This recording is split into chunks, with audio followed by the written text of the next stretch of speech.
Living with the communal group was a highlight experience for me. We had a vision for a way that people could live happily on earth. I am aware now that nothing needs fixing. However, have we, as a world populace, trapped ourselves in a dream where we keep handing the next generation our collective fears and negative habits of thought? Is it possible for enough of us to dream a new dream and alter this cycle? Is that why you, Abraham, have come to assist now? You say the world isn't broken, but is it possible for it to vibrate at a higher level so that the contrast could be less drastic? Wouldn't it be nice for things like war and starvation to fade away? Is the dream for a saner way to live that so many of us have held undesirable?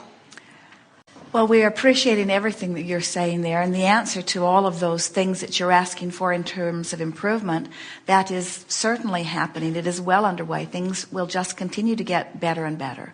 But the contrast will always be there. Now, you're really going to like this, because we want you to understand that things are already very much as you want them to be in this sense. As you are, those of you who are here now on this planet, interacting with one another, as you are moving through contrast, you are launching many rockets of desire. And do you understand the fullness of what we mean by that? Each point of consciousness having an experience, and out of that experience being born a personal preference of how this could be better for me personally. As Jerry and Esther were in Alaska, they took a little side trip with family, grandchildren, and went on a boat excursion that was partly submersed. And they were looking at the bottom of the ocean and actually saw the organisms that are there clinging to the underwater vegetation. It was fascinating to see. And Esther said, and each one of you has your personal preference, and each one of you is launching rockets of desire, and your world is becoming better for you, just like my world is becoming better for me. And it was as if they collectively agreed with her. She was certain that she saw some of them turn her way and smile. So each of you are offering your vibration in response to what you're living, and you're launching rockets of desire off into your vibrational future. But what we notice with many of you is that many of you are not allowing yourselves to be in vibrational alignment with what you are asking for right now. And as a result of that, when you don't do that, you don't receive the benefit of your own moving through contrast and your own launching of desires. But future generations often receive the benefit of your living in contrast and your launching of desires, because the future generations, as they are born into your environment, have far less resistance than you all have accumulated over time. So that's the primary reason that things get better and better and better. So in answer to your question, have we come forth in order to help you prepare the world for the future generations? We are here to help you learn how to let in what you have launched, because the future generations are going to get it for sure. You see, our work is to help you be more adaptive to receive the benefit of the things that you are asking for here and now. This world is not set up for failure and demise and decline. It's set up for improvement and expansion and better and better and better and better and better, you see. It must get better and better and better. It is. And we would just like all of you to let yourselves in on more of it. So as you bring up things like starvation or war, we understand, we agree with you. There are things that are happening in the world, in places, to individuals, to communities, that are undesirable for them and undesirable for you. But it is not possible to rid the world of unwanted things. But it is possible for those like you who stand in an easier to see place to see those things and launch your rockets of desires. The question that we would put to you is, as you see starvation and you feel the hurt of it, and you launch a rocket of desire, wanting the world to be better, And as you stand at this juncture where you can fork in the direction of what you desire, in the direction of what you do not want, which way are your thoughts taking you? Are you seeing the world better? Are you hoping better for them? Are you imagining governments getting organized? Are you acknowledging that the food exists, that the technology exists? Are you acknowledging that there is enough food for everyone? Are you wanting them to get it? Are you believing that it is possible? Or are you beating the drum of the ineptness of the governments? Are you beating the drum of things going wrong? In other words, which fork are you taking? And which pathway are you helping chart for not only the future generations, but those that are living here now? You can tell by the way you feel whether you are adding significantly in a helpful way to those who are in need of help, you see. But you cannot change things for the better by acknowledging things that need to be changed. You only change things for the better when you turn your attention to what feels better to you in the attention of it.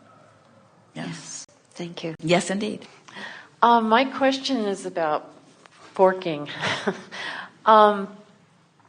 I created several surgeries that I needed to have over the last few years, and the final one to top it off was I created a brain tumor, which wasn't malignant. It was very simple, according to my neurologist. If I was going as simple as brain surgery can be. Yeah, yes. It was. I mean, it could have been really bad, but it wasn't.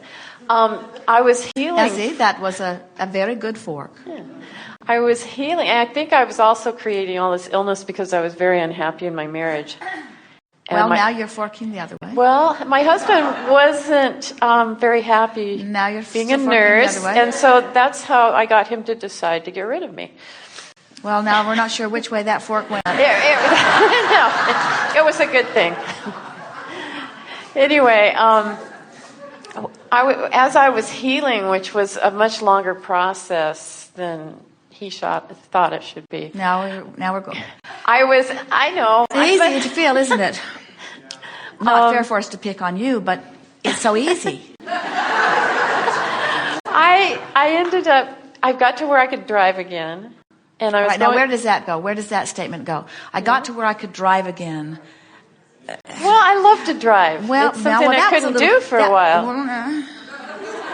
In other words, every statement takes you this way or this way, doesn't it? Every single one. You can tell which way you're leaning. And so it's sort of like out there is the manifestation that you're reaching for, but it's like a big long stick with two ends on it. And on that end of the stick is what you really want, and on that end of the stick is what you really don't want. And so are you gradually moving that way, or are you gradually moving that way? Well, that's kind of what my question is.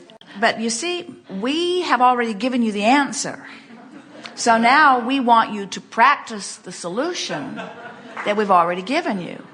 Because every statement, every thought is moving you somewhere. Then how do I tell you my story?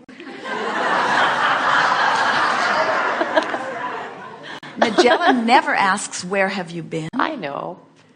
We don't care where you've been. But that's my question. We don't really like your question. I haven't gotten there yet. I haven't gotten there yet. Wouldn't you rather ask how to get to where you want to go than how you got to where you didn't want to go? Well, I think I've been forking. It's just an unusual way.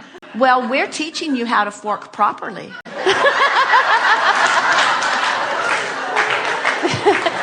Maybe everybody will learn how not to fork if I tell you this. They will indeed. But in the meanwhile, you've gone off in the desert again. Why go there again? Why not start right where you are and start moving in the direction that you want? We'll hear your story, but we will be animated as we indicate the direction of where you're going.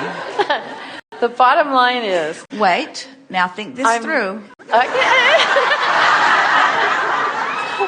I kept making myself feel better during this whole process because I would lay there and think, I am so good at creating really weird things. And I'd get into this humorous place while I was vomiting and being dizzy and falling, and I felt it very... She's going to tell us her story, isn't she? Yes, I am. I've learned this story. I'm going to tell this story to anyone who will listen. Well, my question is, if you use humor and actually... Well, humor is good because humor is an effort at turning the direction. Where does it get you to on the vibrational scale? If you're in this place Well, and it you use humor... It depends on whether you follow the trail of humor. In other words, what we see with many people, like yourself, who have become entertainers, is as you begin telling these negative stories, you can gather much more attention. In other words, people will gather to listen to your negative stories. And they feel a little bit of safety in it because it's negative and then you're funny, and then it's negative and then you're funny, and then it's negative and then you're funny, and then it's negative and then you're funny. That's the power of comedians. Most comedians find something that just irritates the life out of you and highlight it, and then they make it funny. And there's benefit in that because there is relief in the laughter. Anytime you laugh, or in fact, anytime you cry, there is a release of resistance. But it's child's play in relationship to what you now know. In other words, you're far too smart to tell a negative story just so that you can get to the humorous punchline. But isn't that like dealing with real life day to day? Well, there's a lot of real life that's wonderful, and there's a lot of real life that sucks, and it's all your choice. Focus wherever you want and take your path wherever you want it to be. We're not denying that it's valid or that it's real or that it's easier or that it's even logical. We're not for a moment suggesting that you should do something different than you're doing. We understand it, really we do. But in light of what we're talking about, this is really leading edge creation. We're fine tuning. We're teaching you how to be the creator of your own reality. We're teaching you how to take the path that will thrill you around every turn, around every corner, you see. We would not settle for less than spectacular lives. Knowing what you know, living in this time, we wouldn't put up with any of it. And if you've been living some of it, it's because you've been willing to put up with it. And you're arguing for putting up with it, even as we're talking about it here. It's just I haven't heard a lot said about using humor to shift. Esther is always looking for some way to have fun, some way to have humor. And she goes to great extents. They have rubber noses that they wear when certain people pass them by. Well, the back of the bus says life is supposed to be fun, and so they thought that people might be expecting fun when they pass, and so they have them handy. And of course, anytime someone really wants to know if they're having fun, Esther says, "Yes, we are having fun." Doesn't happen very often. There's not that many people really looking for fun on the highway, but. Recently, 3 or 4 busloads full of 5- and 6-year-olds passed them, and the noses were a big hit for the children that were in the back of those school buses. The driver didn't know what happened when 50 or 60 children all raced to the back of the bus and put their little faces against the window. Jerry and Esther were on the ship last week, and Esther was trying to think of fun things to play with grandchildren. 4 years old and 7 years old. And they love the word games. They love the picture book games where you look in the picture and you try to find what's different in the picture. And so Esther dressed for dinner that night with things different. She wore 2 different earrings and 2 different shoes, and she rolled one sleeve way up and left one sleeve well down and tucked one collar under and one collar out. And she resisted Jerry's idea of wearing one eyelash on and one eyelash off. But she went to great extent. She wore her watch backwards and turned her rings under. In other words, just wanting the children to look her over and find things that were unusual or not matching or out of the ordinary. And when they got to dinner, the children did not even notice that she was limping in. She had one high heel on and one sneaker. And so Esther sort of limped into dinner, and no one said anything. And then Esther sat there and pulled her hair back to try to make her odd matching earrings apparent, and no one said anything. And so then Esther said, "Does anyone notice anything unusual about me?" And they noticed that her eyelashes looked strange. What we're getting at is the majority of the fun was had by Esther.